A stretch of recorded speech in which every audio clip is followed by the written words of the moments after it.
everybody. So I thought this week what I would do is do something a little bit different for you. So you all know what to do for your normal workout stuff to get your muscles going, your heart rate going, but what I wanted to do today was do some aspects that don't really raise your heart rate but they still work your muscles. So we're going to do some ab exercises. Now in the class we never do abs lying down because of blood pressure changes and all of that kind of stuff. So I thought what I'd do is give you some ab exercises that maybe you've not come across before, but all rely you lying on the floor and not to have a raised heart rate. So I give you permission to do these when you've been sat down for a while and you're nice and relaxed, okay? So I'm going to run through 4 ab exercises that you can do. Then we're going to do a little bit of balance, because hopefully you'll remember to do your single leg stands while cleaning your teeth. So I'll run through a few of those that you will be familiar with, and then I'm just going to finish with some sort of mobility stretching movements, which again you may have seen before or you may not have, but we certainly don't do in the class, okay? So to start with, hopefully you'll have something that you can lie on, so whether it's your carpet at home or you've got a rug or something like that, just make sure it's nice and soft underneath you. First thing we're going to do is just a bit of a core activation. So, can you really squeeze your abs? I know I talk about it a lot, but, can you really feel what's happening? Okay, so for this one, it's nice and simple. You get to lie down, so you don't hear me say that too much. So you're going to lie down nice and flat, and you're going to place your hands on just kind of around your belly button, okay?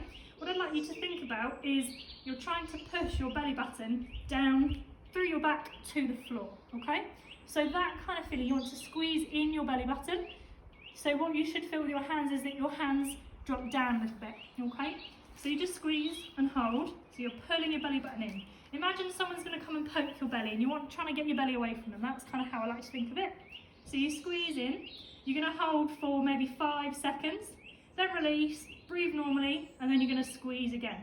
So holding for 5 seconds, you should feel your core tighten up a little bit, your hands drop down, 5-second hold, and then release.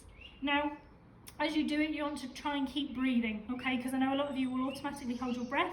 So as you do that, think deeply about breathing in and breathing out really nice and steady, okay? Perfect. So you can repeat that a few times, maybe do your squeezes for 5 seconds and release, maybe do that a total of 5 times, and that will just get your brain thinking about your ab muscles and allow you to engage them a little bit more, okay? So second exercise we're going to do, we're going to do a reverse sit-up, okay? So if I asked a lot of you to do a sit-up from lying down, I know a lot of you would laugh at me, okay? So instead we're kind of going to do the opposite. So what I'd like you to do, you're going to have your feet on the floor, try not to have anything holding them. I know a lot of people will shove their feet under beds or chairs or get someone to sit on them, but try and have your feet up, okay? Now what you're going to do, it's nice and simple in theory, but you see how you find it, is you're just going to sit backwards. You're just going to end up lying on the floor, okay? So your hands can come in front of you. If you're a little bit worried and you think I'm just going to crash down on the mat, you can have your hands on your legs, okay? And all you're going to do is slowly work yourself backwards until you're lying down, okay? Now if you think actually I'm just going to crash down, maybe have some pillows underneath you so that if you get to the point where you just flop, then it's not going to hurt you. But the idea is you come down nice and slowly. You can always work your way down your legs like this, okay? Once you're lying down, if you cannot sit all the way back up again, you're just going to push yourself back up any old how, it doesn't matter, or get a family member to pull you up, either way. And then you're going to do it again. So again, slowly working your way back until you end up lying down. Okay, and then give yourself a push up and go again. Now if you don't need to hold on, you can have your hands out in front of you and sit back that way. If you really want the challenge, it's hands across your chest. So the idea of doing this is you're going back as slow and carefully as you can without crashing down, but do have something under you if you are gonna have a bit of a flop, okay? But that's the opposite of a sit-up, okay? So it's your reverse sit-ups. Keep them steady, maybe do about 5 or 6, see how you get on. Have a little break in between and then you can do another round. So 5 or 6, keep them small, but just give those a go, okay? So just to recap, you can have hands out in front, coming down as slow as you can to end up on the floor, push yourself back up any old how, and then going back down again, okay? Nice and steady. Perfect, okay, next on the list is crunches. So you can do your reverse sit-ups to get back on the floor, feet bent. Now you're going to have your hands by your head, okay? That's your slightly harder version, so if you really struggle with this, you can have hands out in front of you.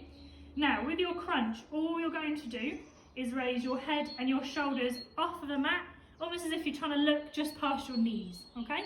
So I do it with hands out in front. All I'm going to do is slowly come up, look at my knees, and then slowly back down again. So I'll go again, look at my knees, and then back down. So all I'm doing is squeezing my belly button in as I fold in half to come up. It's not a throw myself, okay? It's a really steady look up and down. So have a tiny pause at the top, okay? Again, do 5 or 6, have a little pause, then do another 5 and 6, maybe 3 rounds of that. Or you can do yourself a little circuit of your reverse sit-ups, couple of crunches, then come back up. Reverse, sit-up, couple of crunches and that, okay? So change it up a little bit. Last one, which you are familiar with, but we do it sat in a chair, you can do on the floor, is your Russian twists, okay? So I've got a ball, this one's 2 kilograms, but you can use a flower pot, a book, a tin, anything that you've got at home that you want to use. Now your feet are going to stay on the floor. You're going to lean back very slightly, just enough until you feel your core start to engage, okay? You're going to hold whatever object you've got in front of you, and it's going to twist to one side. Don't let it touch the floor, I don't want any bouncing. So just until it's about to touch the floor, bring it through the centre, over to the other side, okay? And that's your twist. So from here, smooth over to the other side, and then again, okay? Now the key with this one, you'll probably find yourself holding your breath, okay? So try and again, keep your breathing nice and even all the way through. So really think about in, out, in, out. I know it sounds stupid, but you will find yourself holding your breath. So it's just a little bit of a tip to keep that nice and regular, okay? With this one, maybe try 10 in total. So 1, 2, 3, and so on. Have a little pause again, and then maybe try 2 more, okay? So do 3 rounds in total. Brilliant, so that's our ab exercises. Once you've done those, we're going to do a little bit of balance, okay? So, I'm going to come over to the wall. Now, we've all done these in class, but I thought I'd just remind you about them. So we've got our single leg stand to start with. So, feet together, you're probably sick of me saying this by now. Feet together, sliding one leg back, okay? Come next to something you can hold on to, whether you want it or not. It's better to have it there and not need it. Lifting that foot off the floor, okay? And then you should be able to just remain in the same position that you started in, all right? Those of you who want to make it harder, you can obviously reduce your grip on the wall. If you can, take your hand away. This is my challenge now, to keep this while I'm filming. You can have your hands by your sides. 2 options to make it harder. You can move an arm, okay, like so, just up and down or forward and back, whatever you fancy, okay? The other one is keep your hands still, but turn your head from side to side. Okay, and that will just shift your balance slightly whilst you're standing on one leg, all right? And then you can swap and do the other leg. Again, you can do minutes, you can do number of turns of your head, number of arm movements, don't really mind. You can just chop and change. Just take it to a point where you feel that you're being challenged. No 10 seconds, that's too short, but you know, anything from sort of 30 seconds to a minute is a pretty good number, all right? Next ones that we can do is we've got our toe walking. So up into your calf raise and then slowly across, okay? I don't want to see any heels on the floor. You can turn around and come the other way, okay? Next one is then your heel walking. This is slightly harder. So on your heels, don't let your toes touch the floor. You're going to walk forward, okay? Now again, safety always. Walk next to something you can hold on to just in case, all right? I know you can't see me from being at home, but it's better to have something there and not need it than not have it there at all, okay? Depends how long you've got. You can do a couple of trips up and down. You could time yourself to count how many steps you do. Don't mind, just anything that you fancy. For your heel walks, your toe walks, and your single leg stands, okay? So finally, coming back over here, I will finish with something that we've not done before. So we're going to look at our sort of mobility a little bit, all right? I know we do, we do our shoulder rolls, our torso rotations, our stretches, all those things are really, really good. But what we're going to do is a couple of things that they're a bit more yoga-like. I've never done yoga myself, so but they're very good in terms of just giving you a little bit of time to just think about how your body's feeling. I know some of you get a little bit more stressed, the fact that we're all cooped up at home and there's health issues and all that kind of stuff. So these ones are quite nice just to give you a bit of time to relax, okay? So you may have come across these before. I don't know what you guys are like in terms of having done yoga and all that kind of stuff in the past. But the first one we're going to do is called the child pose. So depends on your leg mobility, okay? You can sit completely flat if you're able to. If not, come up with your toes underneath you. It really doesn't matter. It's more about what you guys want to do, okay? Your hands are going to come on the mat, and then essentially you're pushing your hips behind you as far as you feel comfortable, okay? So you might only get to here, that's fine. If you've got good mobility, you might be able to get all the way back here. But whatever position you can get yourself into, you're just going to relax, okay? You're just going to sit there, just a nice breathing, you know, just relax, just head down, and really just kind of ease into that. You know, if it's a bit tight, just ease yourself out of that tight position so you find a comfortable position for you, okay? So sitting back like this, all right?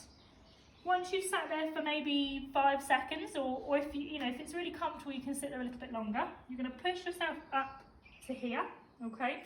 Walk your hands forward a little bit further, and then again, mobility depending, you're going to come up so you're looking upwards, okay? If that's too difficult and your back hurts, you can always do it in this position here, okay? So a little bit more neck flexibility, all right? But it's really up to you. So it's just coming up on all fours, trying to push your hips forward, okay? And again, just hold it for a few seconds, and then you can always come back down into your child pose, pause for a few seconds, and then back up to here, okay?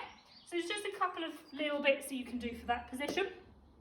Last one that I will do is a bit more about your upper body mobility, okay? So a lot of us, particularly in this day and age, we sit a lot like this, so it's quite good for getting the top half of you moving around, all right? So nice easy start on all fours, okay? Again, if your knees hurt from kneeling, just pop a couple of cushions underneath your knees, all right? That generally tends to help. If you really wanted, what you could do is stand up but place your hands on a chair. That might be a good idea if you don't want to kneel on the floor, okay? But I'll do it on here, but just replace it with a chair if you want to. So hands on all fours. One hand's going to come up. You're going to take it straight so it's pointing up towards the ceiling, okay? And just hover there in that position. So nothing else has changed. These have all stayed the same, and this hand's coming up, okay? After a few seconds, you're going to come through the middle, and you're going to take this hand and point it towards the opposite side, okay? So towards this way. And again, just pause, and you can come through, take it up, and then go through again, okay? And then you can do the same on the other side. Let me just grab a chair and I'll show you what it looks like if you didn't want to kneel on the floor. So, I'll come over here. Lovely garden furniture I've got here. Okay, so if you didn't want to do that, bending in this position, one hand stays on the chair, you come up, okay, and then this hand comes through and points towards the other side. And then again, you can come up and through. Okay, and then the same on the other side. And again, repeat that maybe 5 times. Depends. If it feels nice to you, there's no limit to how many you can do it because it's a really nice, gentle exercise to do. All right, so hope you enjoyed those. Just something a little bit different because otherwise all I'm going to do is send you the same old circuits that we always do. And I have to make Jono do a bit more extra work than last time, okay? So just thought I'd give you something a little bit different. Next week I can try and think of something else to do, or if any of you want me to do anything in particular, please let me know and I can, I've got plenty of time at the moment to be designing something else. So let me know what you want, but I hope you have a lovely week and I hope you guys are all safe at home. Bye!